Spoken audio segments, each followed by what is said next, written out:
a placé l'ensemble de ces activités sous le signe des prophètes. Nous avons un cours régulier sur les Haftarot donné par le Rav Yitzhak Shoraki. Et l'ensemble de nos soirées débats ont un thème qui s'intitule Les prophètes nous interpellent. Alors j'imagine que quand vous avez écouté, quand vous avez entendu quel était le thème, vous avez gentiment souri. Dans la réalité, les prophètes ne nous interpellent pas du tout. D'abord, il n'y a plus de prophètes. Ensuite, nos prophètes, ils existaient il y a très longtemps. Et nous, à la Midrashet Yehuda Manitou, nous savons à quel point l'histoire est importante. Donc, ce qu'ils disaient dans leur temps, on voit très bien comment ça peut se passer maintenant. Je vous rappelle que nous avons un cours d'histoire régulier sur les grands révolutionnistes. Donc, vous voyez, l'histoire pour nous, c'est très important. Donc, en réalité, qu'est-ce qui nous interpelle? Ce qui nous interpelle, c'est plutôt l'actualité. Avec les scandales, avec la corruption, avec les problèmes du pouvoir, ça oui, ça nous interpelle. Et puis on se demande qu'est-ce qu'on va faire avec ça. Or voilà justement, nous sommes à Midrashet Yehuda Manitou. Et qu'est-ce que Manitou avait l'habitude de dire? Manitou avait l'habitude de dire qu'il faut prendre au sérieux les textes de notre tradition.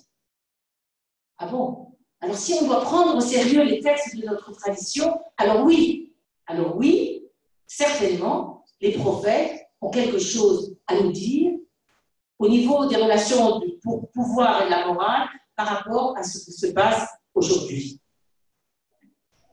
La deuxième chose que Manitou avait l'habitude de dire, et vraiment sans complaisance, c'est que la chose la plus importante peut-être du judaïsme, c'est la moralité. C'est-à-dire, quand on parle de morale, on ne plaisante pas. C'est-à-dire que c'est vraiment ce qui distingue le judaïsme de toutes les autres religions, d'où le titre de la soirée de ce soir, morale et politique. Exactement, putain, j'arrive pas, j'ai pas le courage. Je voudrais rajouter quelque chose. Dire que tu t'es un mec, ça. Vous savez que ça fait plusieurs années que nous avons comme ça des soirées avec une partie qui parle de nos sources et une partie qui se réfère à la société israélienne. Tu me connais comment. Et pour cela, il y a une raison. Je pense que c'est important de la rappeler. Nous sommes, autant que nous sommes ici, venus en Israël, parce qu'Israël est un pays juif. Et d'ailleurs, le caractère juif de l'État, c'est la raison d'être, c'est la légitimité du pays. C'est au niveau existentiel.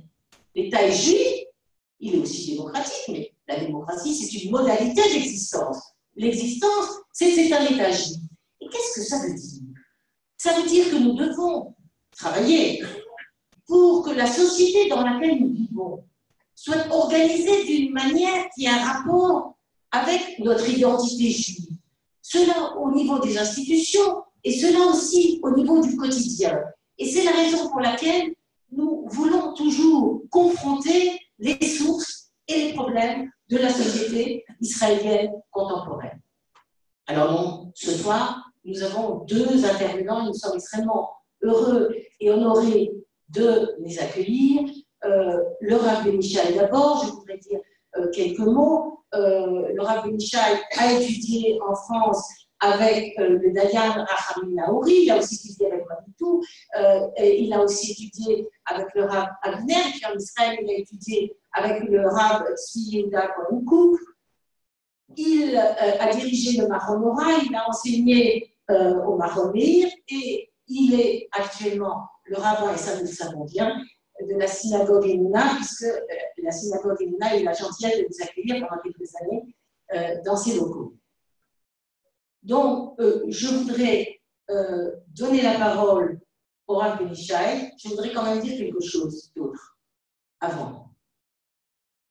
Le 11 mars 2011, il y a de cela 7 ans.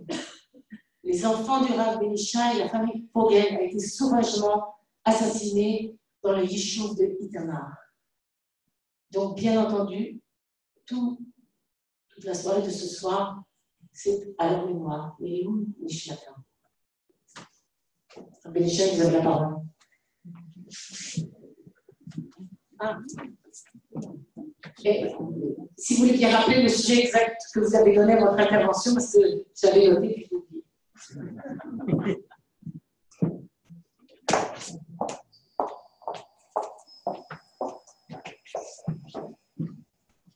ערב טוב, תודה רבה au centre Manitou, et en particulier à Brigitte, qui nous a invités ce soir pour un sujet qui est brûlant de passé et d'actualité. De passé parce que, a priori, quand on parle de la Bible, on parle d'événements qui se sont passés. Mais évidemment, ce qui fait de la Bible un livre éternel, c'est que plus on étudie et plus on approfondit, et plus on s'aperçoit qu'on finit par rencontrer à chaque coin d'actualité ce qui déjà avait été énoncé, vérifié, enseigné, déclamé par nos prophètes à travers les générations. Alors, Brigitte m'a demandé, je vous dis le titre de notre étude ce soir, l'équilibre nécessaire entre l'exercice du pouvoir et la force morale du prophète. Et on va commencer par un principe de base qui me paraît très important. Dès que la royauté apparaît, qui est le plein exercice du pouvoir, il y a tout de suite une relation qui se crée entre le roi et le prophète de l'époque. Et ça commence tout de suite avec le premier roi. Il faut bien comprendre que le roi va recevoir des pouvoirs énormes. Et c'est bien ce qu'on attend de lui, en fait. Par définition, le peuple n'attend pas du roi qu'il soit un roi telé. Il attend du roi qu'il soit un roi. C'est-à-dire qu'il exerce le pouvoir avec toute la force possible nécessaire pour diriger le peuple, pour voir à ses besoins, et aussi s'occuper des affaires qui risquent de tomber entre le pouvoir exécutif, entre le pouvoir judiciaire. Par exemple, à l'époque du roi Shlomo, personne n'arrive à résoudre un problème grave qui arrive dans la société. Deux femmes viennent se battre et débattre pour réclamer l'enfant qui est resté vivant. Personne ne réussit à résoudre ce problème. Finalement, ça arrive au roi Shlomo, et on connaît tous l'histoire du jugement du roi Shlomo. Ça nous fait apparaître comment et combien est important l'exercice du pouvoir par le roi. Parce que personne n'était capable de se servir des moyens et des méthodes dont le roi Shlomo s'est servi. Le pouvoir judiciaire, il a une marche bien précise à adopter. Il doit avoir des preuves, les juges siègent, il entend des parties en cause, il essaye d'arriver à une conclusion. Et le roi Shlomo, lui, expédie l'affaire, entre guillemets, d'une façon tout à fait différente. Et on connaît l'histoire. Mais il faut savoir que c'est en fait ce que le peuple attend. Le peuple attend que le roi intervienne dans ces situations très complexes. On ne sait pas comment s'en sortir et qu'est-ce qu'on doit faire. Et on attend tous, et à l'époque des juges, on a eu malheureusement l'expérience pendant pratiquement 400 ans d'une situation où le peuple, très souvent, s'est retrouvé confronté à des situations où personne n'était capable de prendre une décision qui allait finalement impliquer l'avenir du peuple. Donc le roi, à partir du moment où il apparaît, c'est le premier, c'est le roi Shaoul, on va tout de suite en parler. Dès que le roi Shaoul apparaît, selon la demande du peuple, immédiatement est en poste, est en place un prophète déjà. c'est le prophète Shmuel. Le prophète Shmuel, c'est en fait celui qui va oindre les deux premiers rois, et le roi Shaoul, et le roi David. Et on va commencer par le roi Shaoul. Donc, il faut bien s'habituer à cette idée. Quand on va rencontrer les rois d'Israël, on va rencontrer en parallèle les prophètes qui les accompagnent. C'est une étude extrêmement intéressante de la Bible, de voir quel est le roi qui est en place, quel est le prophète qui est en place, et quelle est la relation qui va se créer entre eux. Ouais. Il n'y aura pas de roi sans prophète. Il peut y avoir des prophètes sans roi, mais il n'y aura pas de roi sans prophète. C'est important de le savoir. Le deuxième axiome que je voudrais énoncer, c'est que le prophète est extrêmement intéressé par la réussite du roi, par le manik. Le prophète veut la réussite du manik. Et des fois, on risque de se tromper parce qu'on va entendre des fois des reproches très graves qui sont énoncés par le prophète envers le roi. Mais il faut bien comprendre que ce sont des reproches de celui qui veut la réussite de celui qui est en train d'être réprimandé. Le prophète ne veut pas l'échec du roi, il veut sa réussite. Pourquoi ? Parce que le prophète est celui qui a un profond souci de l'avenir de son peuple. Et il est conscient qu'il ne peut pas y avoir de peuple sans quelqu'un qui dirige le peuple. C'est la pire des choses qui pourrait arriver à un peuple, que le troupeau se trouve sans berger. Alors il va faire énormément d'efforts pour aider le berger dans sa tâche, y compris des interventions qui, quand il a le sentiment que le berger n'agit pas de façon morale, ou au niveau individuel, ou au niveau collectif, le prophète court chez le roi pour l'interpeller, selon l'expression qui a été employée tout à l'heure, et lui dire « Makara lecha ». Ce n'est pas quelqu'un qui est de l'autre côté de la barrière. Ce n'est pas une lutte de pouvoir entre la royauté et la prophétie. C'est une erreur grave. Le prophète veut la réussite du roi. Et c'est pour ça qu'il intervient. C'est pour ça qu'il va, lui, des fois, adresser des remontrances graves.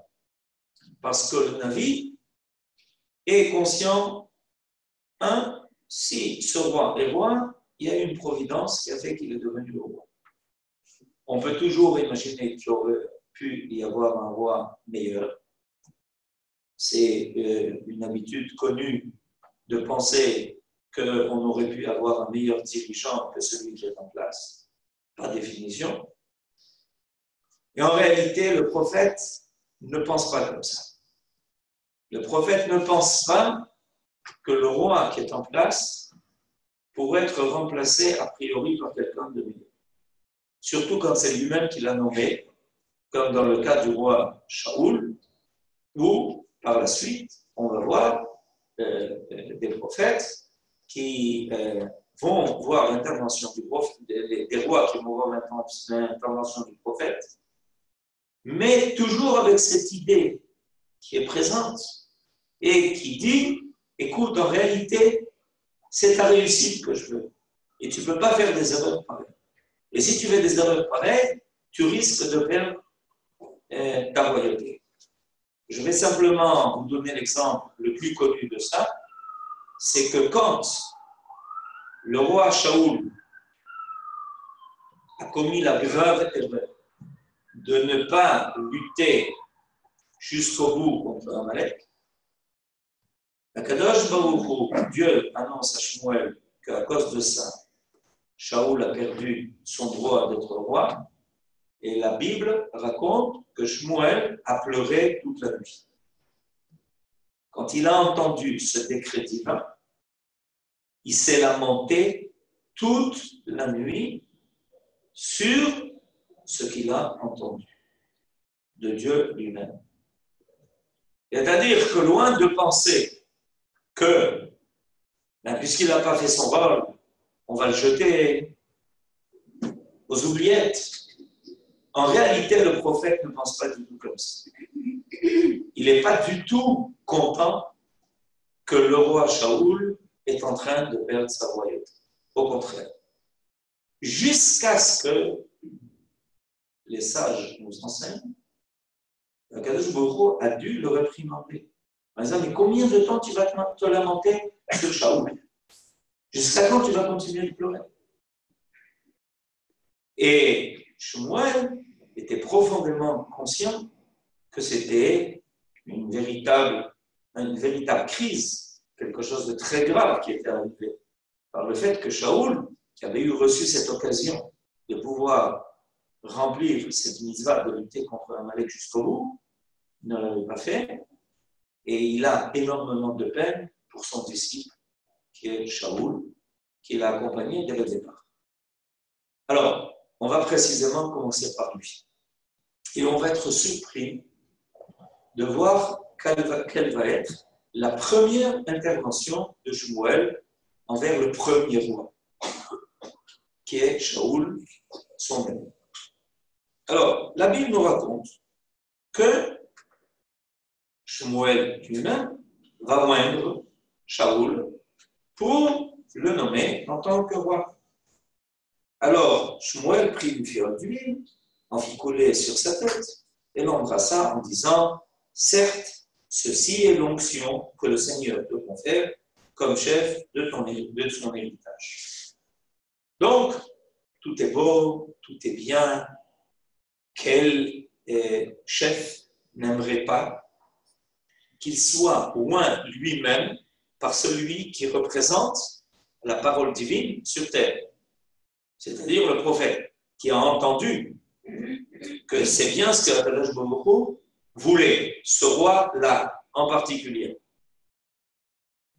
Il est aux anges, on peut dire, Shaoul. Et voilà que, après lui avoir donné des directives, tout d'un coup, Shmuel dit à Shaoul quelque chose de très surprenant. Il lui dit la chose suivante, je vous lis le texte, c'est dans le même chapitre où Shmuel vient de nommer Shaoul en tant que roi, le premier roi d'Israël. On attend ça depuis 400 ans. Imaginez-vous, depuis notre sortie d'Égypte, on attendait d'avoir un roi, Som Tassim Alecha Melech, d'accomplir cette mitzvah. Enfin, on y est arrivé après 4 siècles et qu'on est passé toute l'époque des juges, qui n'était pas l'époque la plus facile pour notre peuple, précisément parce qu'il n'avait pas de roi. Bayamim en melech be'Israël, ish ayashar be'ainav ya'aseh. C'est terminé, on a enfin un roi. Alors écoutez ce que Shmuel dit à Shaoul. Tu vas avoir des signes quand tu vas me quitter qui vont confirmer que c'est bien toi qui a été choisi par la providence divine pour être roi. Or, il lui dit tout d'un coup comme ça, tu iras m'attendre à Gilgal, où je descendrai te rejoindre pour offrir des korbanot, des holot, pour immoler des victimes, c'est-à-dire des korbanot. Pendant 7 jours, tu attendras mon arrivée, et je t'apprendrai alors ce que tu dois faire. C'est-à-dire que Shmuel entend quelque chose, tout d'un coup une directive, qui semble être hors contexte. Quand on lit tout le chapitre jusque-là, Shmuel lui dit, écoute, viendra un temps où tu te trouveras à Gilgal. Gilgal a été notre première étape lorsque nous avons franchi le Jourdain pour entrer en Eretz Israël à l'époque de Josué. Et voilà que le premier roi va s'y retrouver, précisément comme si on rentrait maintenant en Eretz Israël, comme c'est une nouvelle rentrée, cette fois-ci avec un roi. Et Shmuel lui dit la chose suivante, tu seras un jour à Gilgal, Et quand tu seras à Gilgal, je t'avertis et je te préviens, attends-moi. Mais à Gilgal, pourquoi je serai à Gilgal? Et pourquoi j'aurai à t'attendre 7 jours? Et pourquoi tu me donnes cette indication maintenant? Qu'est-ce que tu es en train de dire? Lui a dit Shmuel, Marc, et souviens-toi que si un jour tu te trouves à Gilgal, tu m'attendras patiemment jusqu'à mon arrivée. Ça, ce que je viens de dire, se trouve au chapitre 10 du livre de Shmuel, premier livre de Shmuel. On arrive au chapitre 13. Au chapitre 13, on est déjà 3 chapitres après. Shaoul est roi, et il a maintenant, en tant que roi, à libérer le peuple d'Israël de toutes les attaques des Plishtim, qui à cette époque, d'ailleurs depuis longtemps, depuis l'époque de Shimshon, déjà on le savait, les Plishtim, les Philistins, Plishtim ça veut dire les envahisseurs. Il faut savoir que les envahisseurs, c'est les Plishtim, les floches. Quand on ne sait pas comment s'en sortir, on accuse l'autre de ce qu'on fait soi-même. Alors, les Plishtim, c'est les envahisseurs. Donc, ces Plishtim n'arrêtent pas d'attaquer le royaume d'Israël pour essayer de l'envahir. Et un des premiers rôles que reçoit le roi d'Israël, évidemment, c'est d'être à la tête des armées et de se battre contre les Plishtim pour les mettre à plat et pour libérer ce que le peuple d'Israël subit depuis des dizaines et des dizaines et des dizaines d'années. Ok. Chapitre 13. Il s'avère que la situation militaire devient très difficile. Et qu'à un moment donné, la situation est tellement difficile qu'une partie de l'armée de Shaoul se sauve, n'est pas en mesure d'affronter les Philistins, qui à cette époque étaient une force puissante, qui avait eu le temps de s'organiser pendant tout le temps où les béné Israël n'avaient pas de roi, qui avaient pris l'habitude d'envahir le pays quand ça leur convenait. Et à un moment donné, Shaoul arrive à un endroit qui s'appelle Gilgal.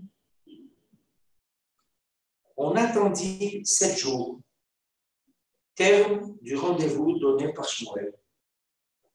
Mais celui-ci n'étant pas venu à Gilgal, le peuple commença à se disperser. La situation est difficile, la situation militaire est difficile. Shaoul a avec lui une petite partie de l'armée à Gilgal. Alors Shaoul dit, amenez-moi un corban. Pourquoi? Pour évoquer Akadosh Baruch Hu, pour réclamer son aide en une situation difficile. Il comprend bien que la situation militaire est grave. Alors, il implore Akadosh Baruch Hu, aide-moi, regarde dans quelle situation on est. Et il a attendu 7 jours, et au bout de 7 jours, il décide de sacrifier le corban. Comme il achevait ce sacrifice, voici que Shmuel arrive. Et Shaoul s'avance vers lui pour le recevoir. Le prophète, qu'as-tu fait de mon Shmuel? Shaoul lui répond, voyant que mon armée se débandait, partait en débandade, que tu n'étais pas venu au jour fixé, que les Plishtim s'étaient concentrés à Michmas. Je me suis dit, les Plishtim vont arriver jusqu'à moi à Gilgal. Je n'ai pas encore imploré l'assistance d'Akadosh Baruch Hu. Alors j'ai pris sur moi d'offrir le Corban. Shmuel dit à Shaoul, tu as follement agi. Si tu avais gardé le commandement que t'a prescrit l'Éternel ton Dieu, certes, l'Éternel aurait maintenu à jamais la royauté, ta royauté sur Israël. Et maintenant, ta royauté ne subsistera point. L'Éternel s'est choisi un homme selon son cœur et l'a institué chef de son peuple, parce que tu n'as pas respecté son commandement. Cette paracha, cette histoire paraît surprenante au possible. Qu'est-ce que Shmuel a demandé à Shaoul? Qu'est-ce qu'il lui a demandé? Il lui a demandé d'attendre. Et voilà que Shaoul, qui se trouve confronté à un matzav chéroum, situation extrêmement difficile, il voit les plishtim qui vont lui tomber dessus, il décide d'avancer et de ne pas attendre Shmuel parce qu'il pense que le temps en fait s'est écoulé. Et qu'au bout de 7 jours, Shmuel n'est pas venu. Enfin, Shmuel n'est pas arrivé, mais je n'ai pas le choix, j'ai pas le choix. Ok? Il n'a pas le choix. Il offre un korban. Et voilà que dès qu'il finit d'offrir le korban, tout d'un coup, Shmuel apparaît. Et il lui dit, Makara lecha. Makara lecha. Tu viens maintenant de perdre ton droit d'être roi. Mazé. On a ici la première leçon grave, difficile, que le premier roi d'Israël reçoit du prophète, son maître, qu'il aime comme son propre fils, et qui vient lui expliquer qu'il a en réalité échoué dans ce qui est essentiel dans le royaume d'Israël. Shaoul n'a pas fauté dans organiser les armées, combattre, mettre en place les soldats là où il fallait, faire tout ce qui était nécessaire au niveau militaire. Shmuel lui reproche de ne pas avoir attendu le prophète. Pourquoi? Pour offrir un korban à Akadosh Baruch. C'est-à-dire qu'il faut bien comprendre que le reproche que Shmuel adresse à Shaoul n'est pas « attends-moi pour faire quoi que ce soit ». Non. Jusqu'à présent, tu as combattu les plishtim comme il fallait, mais tu avais reçu de ma part déjà un remez, une allusion, que tu as besoin du Navi, tu as besoin du prophète à côté de toi pour que ta réussite, qui doit être assurée non seulement par ce que tu fais, mais par ton rapport avec Akadosh Baruch Hu, pour que ta réussite soit assurée, tu as besoin d'attendre le prophète. C'est-à-dire que la première erreur que l'on constate ici, c'est que le roi, dans sa relation vis-à-vis de Dieu, qu'il a nommé, qui a voulu de lui, à ce moment-là crucial, pense qu'il peut se dispenser d'avoir le prophète à ses côtés. Cette remarque-là est une remarque qui est très importante. Parce que le roi a tous les pouvoirs. Pourquoi? pour agir pour le bien du peuple. Mais en Israël, le roi a une responsabilité vis-à-vis des hommes, mais vis-à-vis de Dieu. Le peuple d'Israël est le peuple de Akadosh Baruch Hu. Et le peuple de Akadosh Baruch Hu, ce peuple-là qui a été choisi par Akadosh Baruch Hu, qui l'a fait sortir d'Égypte, vis-à-vis de sa relation avec Dieu, le roi a besoin de la présence du prophète à ses côtés. Et pour la première fois, on voit le roi qui fait abstraction de ça. Le sentiment que le roi a qu'il peut agir sans qu'il soit tenu des directives du prophète, précisément dans ce domaine-là, rappelons-nous que ce que Shmuel lui avait dit, or tu iras m'attendre à Gilgal où je descendrai te rejoindre pour offrir des corbanotes. C'est-à-dire, tu réclames la présence divine. Rappelons-nous que quand le peuple d'Israël a réclamé un roi, il a demandé qu'on lui donne un roi comme chez les autres nations. Et là, la réplique a été immédiate de Shmuel, un roi comme les autres nations. On n'a besoin ni de Louis XIV, ni de Louis XV. On a besoin d'un roi qui, choisi par Dieu, va être le berger de son troupeau. C'est pour ça que d'ailleurs, nos ancêtres étaient des bergers. Avant de devenir les chefs, avant d'être ceux qui vont diriger le peuple, ils sont en général des bergers. C'est ce que l'on remarque. On le remarque déjà à l'époque de nos ancêtres, on le remarque avec Moshe Rabbeinu, on le remarque avec le roi David, qui est un berger.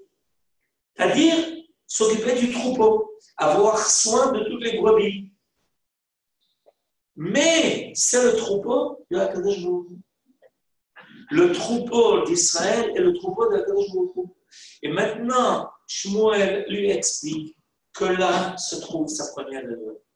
Sa première erreur, c'est de penser qu'il n'exerce qu'un pouvoir royal et qu'il n'a pas besoin du prophète à ses côtés pour continuer à l'aider dans sa tâche spirituelle et morale. Et à partir de là, effectivement, la chute de Shaoul en tant que roi va apparaître. Ensuite, Shmuel va demander à Shaoul de combattre Amalek. Shaoul combat Amalek, mais il se permet des écarts. Par exemple, de ne pas tuer le roi d'Amalek. Alors à cette époque, on ne tue pas le roi. Alors Shaoul ne tue pas le roi d'Amalek. Seulement l'ordre divin est de supprimer Amalek jusqu'au bout. C'est plus quelque chose qui est d'ordre humain rationnel, c'est quelque chose qui est d'ordre divin. Et dès que Shaoul enfreint l'ordre divin de supprimer Amalek, l'ennemi juré d'Israël, automatiquement, il va continuer à perdre sa force du pouvoir. La présence du prophète aux côtés du roi est précisément pour l'aider à ne jamais oublier que sa relation est double. Elle est sa relation avec celui qu'il a voulu en tant que roi et sa relation est envers le peuple qu'il doit diriger. S'il oublie une de ces deux choses-là, il est en porte-à-faux par rapport au rôle qu'il a à accomplir. Il est en porte-à-faux par rapport à ce qui lui a été donné. Et le premier exemple qu'on vient de voir maintenant, c'est l'exemple le plus frappant. Cet exemple-là où le roi Shaoul a pensé que pour offrir des corbanotes à Akadosh Baruch Hu, il n'avait pas besoin d'attendre Shmuel. Il y a ici, évidemment, celui qui est dirigeant d'un peuple, il a besoin d'avoir des nerfs d'acier. Et la situation dans laquelle Shaul se trouvait était extrêmement difficile. Il était attaqué de toutes parts. Il avait peur que finalement les Plishtim arrivent jusqu'à Gilgal. Alors, dernière chance. Je vais offrir un korban à Kadosh Baruch Hu. Peut-être qu'il va m'aider. Peut-être qu'il va me sauver. Mais korban, un sacrifice, ça, c'est d'ordre spirituel. Ce n'est pas un exercice habituel du pouvoir. Et pour ça, tu as besoin du prophète. Qui soit là pour être la garantie que ce que tu fais au niveau moral et spirituel correspond à la demande divine. Le deuxième exemple, qui est très connu, c'est évidemment l'exemple du roi David, qui au niveau de la royauté mène le royaume de façon extraordinaire, mais qui cette fois-ci va se voir adresser un grave reproche par le prophète Nathan. Et on connaît tous comment le prophète Nathan, tout d'un coup, arrive chez le roi, tape à sa porte, et évidemment, dès que le prophète arrive, le roi le reçoit, parce qu'il y a une relation extrêmement intime entre le roi et le prophète. Et le prophète entre chez David, et il lui dit, écoute, j'ai une petite histoire à te raconter. Ah, et je voudrais ton avis. Bon, il s'avère qu'un jour, il y avait un homme pauvre qui n'avait dans son troupeau qu'une brebis. Et à côté de lui, il y avait un homme riche qui avait de grands troupeaux. Et voilà qu'un jour, il y a un invité qui est venu chez le riche. Et quand l'invité est venu, pour bien le recevoir, or, je lis le texte de la Bible, l'homme riche reçut la visite d'un voyageur et trop ménagé de ses propres bêtes pour en offrir une à l'autre, il s'empara de la brebis du pauvre et la servit à l'autre qui était venu chez lui. David entra dans une grande colère contre cet homme et dit à Nathan, par le Dieu vivant, il mérite la mort, l'auteur d'une telle action. Et la brebis, il doit en payer 4 fois la valeur, parce qu'il a commis cet acte et n'en a pas eu pitié. Nathan dit à David, cet homme, c'est toi.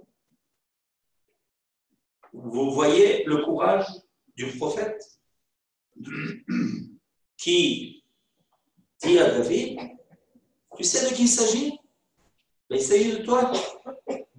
De moi? Oui, c'est toi. L'histoire que je viens de raconter, c'est ce que toi tu as fait. De qui s'agit-il? Évidemment de Bathsheba, la femme de Uriah. Il se sert d'une histoire pour faire comprendre au roi la gravité de cette faute. Alors, deux possibilités s'offrent. Le roi peut dire au prophète, ouvre la porte, et tu peux le plus rapidement possible d'ici pour venir des choses pareilles. Je n'ai pas besoin de toi. Et la Bible nous raconte, David dit à Nathan, j'ai péché j'ai commis une faute envers le Dieu. Il reconnaît. Alamakom, Vayomer David et Nathan, Chatati l'Hashem. Le prophète vient, se présente au roi. Vous savez qui est le roi David? Vous savez le pouvoir qu'il a, la force qu'il a. Il a combattu tous les ennemis d'Israël. Personne ne lui a résisté. C'est lui qui est en train de mettre en place l'idée même de la royauté d'Israël pour l'éternité. Même le Mashiach s'appelle Mashiach ben David. Et voilà que, indiscrètement, le prophète arrive chez le roi David et lui dit, dis-moi, tu as quelques minutes pour moi? Je voudrais te raconter une petite histoire.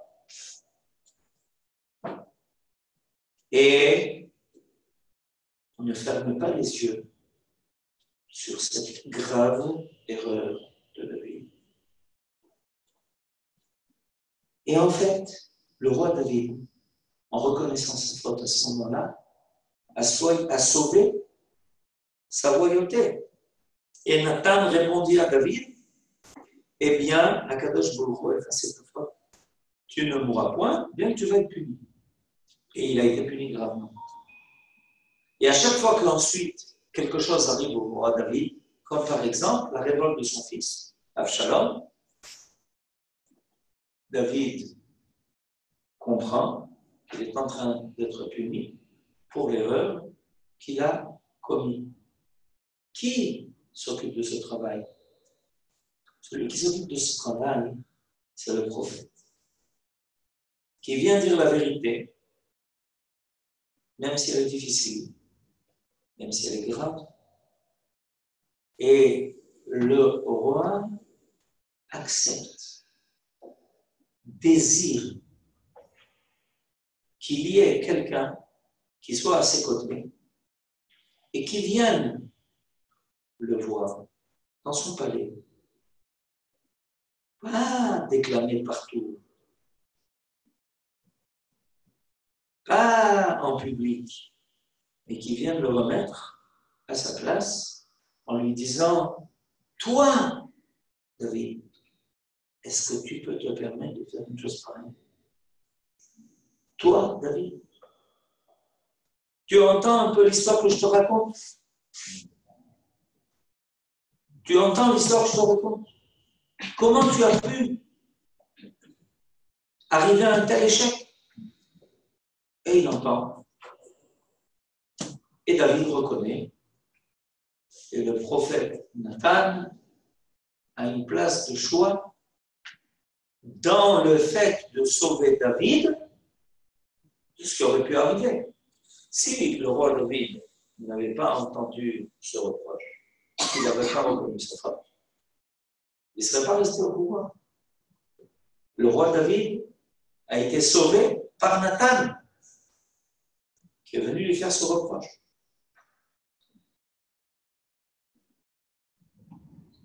Le troisième exemple que je voudrais amener pour terminer ce tableau,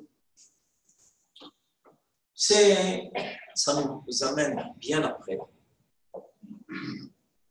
à l'époque du prophète Élisha. Élisée, pas l'Élysée, Élisée, le prophète. Le prophète Élisha était l'élève de Éliyahu. Et à son époque, il y avait un roi qui s'appelait Yehoram. Yehoram était le roi d'Israël, mais déjà à cette époque, on était après le schisme. Il y avait deux royaumes. Il y avait le royaume de Yehuda, à la tête duquel se trouvaient les descendants de David, et il y avait le royaume d'Israël. Et on est donc après Achav. À l'époque de Achav, il y avait Eliaou, son fils Yehoram voit le prophète Élisha, et le royaume d'Israël à cette époque est déjà dans un état loin d'être brillant. Ils étaient coupés du Beth Amikdash, ils étaient coupés de Yerushalayim. Et il se trouve que les prophètes, on ne les trouve pas dans le royaume de Juda, là où il y a le Beth Amikdash. On les trouve dans le royaume de Israël, qui est au niveau moral et au niveau spirituel est loin d'être brillant. Ok. Alors le Bible nous raconte l'épisode suivant. Quand Achav, le père de Yehoram, le roi qui est en place maintenant, est mort, le roi de Moab fit défection au roi d'Israël. Il était soumis jusqu'à présent, et dès que Achav est mort, le roi de Moab a décidé de se révolter. Aussitôt, Yehoram quitta le Shomron passa en revue tout Israël pour lui donner leçon. Puis il se décida à envoyer le message suivant à Yehoshaphat, le roi de Yehuda. C'est-à-dire qu'il envoie un message à son beau-frère, qui est le roi de Yehuda, qui est Yehoshaphat. Le roi de Moab s'est révolté contre moi. Veux-tu aller en guerre avec moi contre Moab? Est-ce que tu es prêt à être mon allié pour qu'on aille combattre Moab qui s'est révolté contre moi? Il répondit, j'irai. Toi et moi, ton peuple et mon peuple, tes chevaux et les miens, c'est tout un. Et Yehoshaphat, le roi de Yehuda, répond à l'appel. Quel chemin prendrons-nous? Demanda Yoram. La route du désert de Édom, répondit Yehoshaphat. C'est le meilleur moyen pour atteindre Moab, le contourner et le surprendre. Le roi d'Israël, le roi de Yehuda et le roi de Édom, qui à cette époque était prêt à coopérer avec eux, entrèrent donc en campagne, sont prêts donc à partir en guerre. Mais après 7 jours de marche dans le désert, l'eau manqua aux troupes et aux bêtes qui les suivaient. Imaginez-vous 3 armées sans eau dans le désert. Pendant 7 jours, la situation commence à être difficile. Le roi d'Israël s'écria, hélas, est-ce que l'Éternel aurait fait appel à ces 3 rois pour les livrer aux mains de Moab? Le roi d'Israël, il est Oved Avodah Zarah. Il est livré aux idoles. Il se livre à l'idolâtrie. Et qu'est-ce qu'il dit? Et qu'est-ce qui nous arrive? Est-ce que Dieu a décidé d'exterminer ces 3 armées? Et c'est son intention quand il nous fait partir en guerre contre le roi de Moab. Yehoshaphat dit, Yehoshaphat c'est le roi de Yehuda qui l'accompagne. N'y a-t-il point ici de prophète de Dieu auprès de qui nous puissions consulter le Seigneur Akadosh Baruch Hu? Et voilà que Yehoshaphat a une réponse toute prête.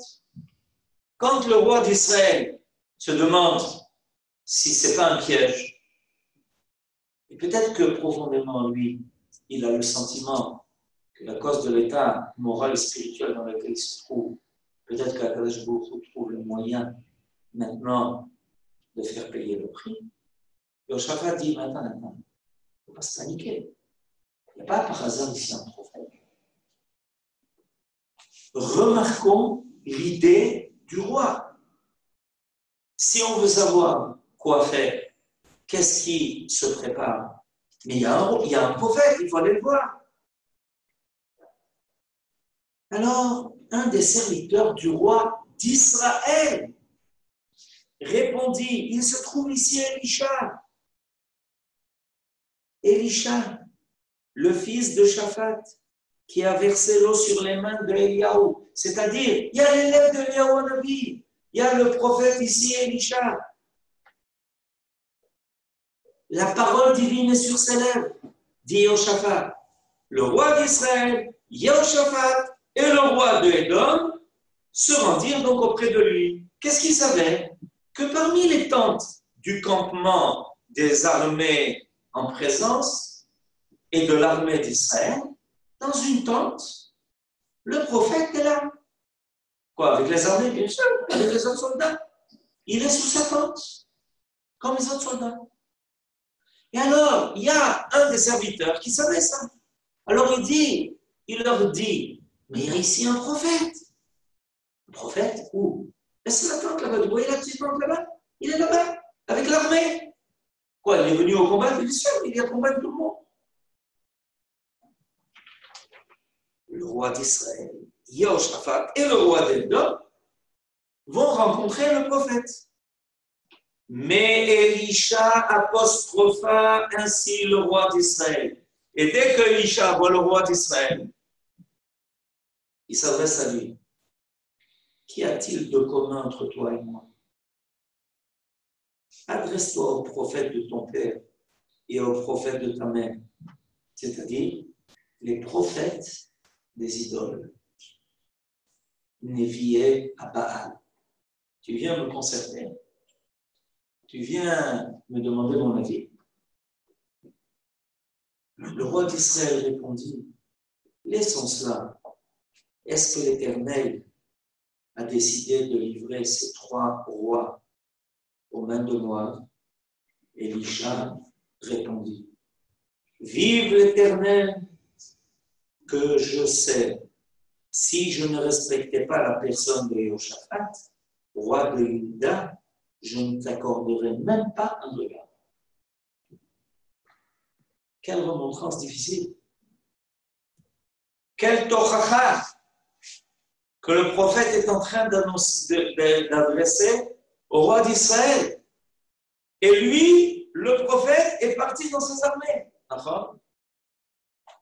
Le peuple est en guerre, je ne reste pas chez moi. J'accompagne l'armée.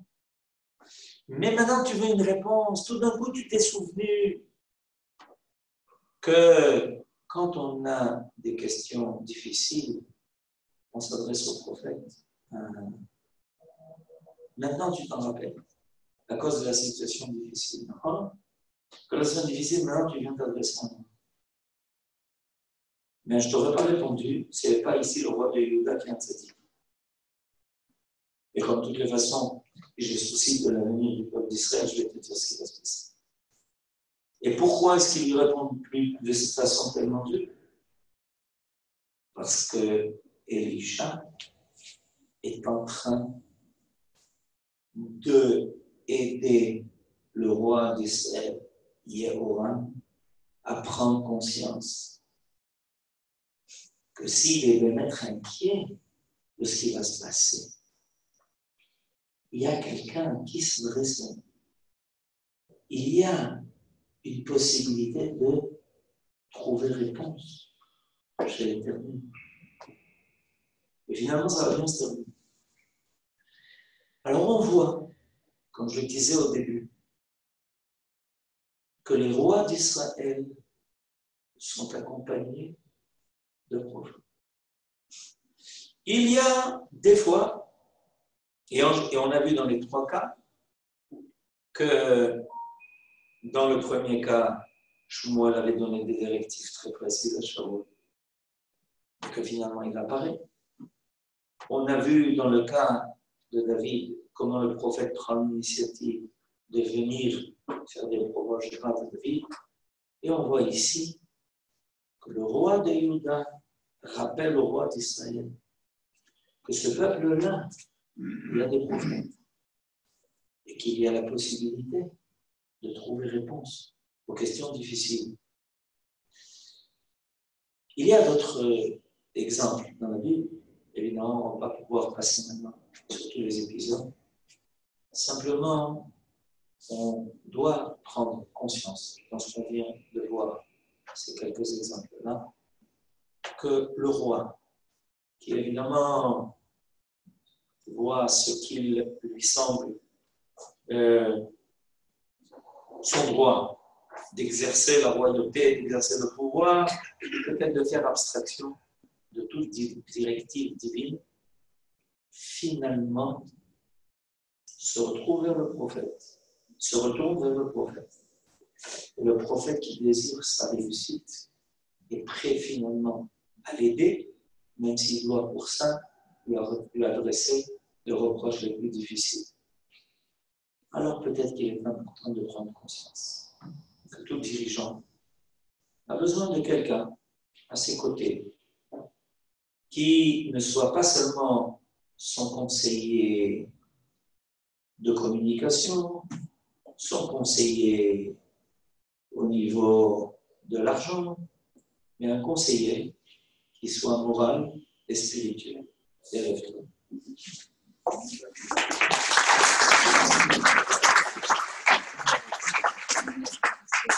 Je reste ici.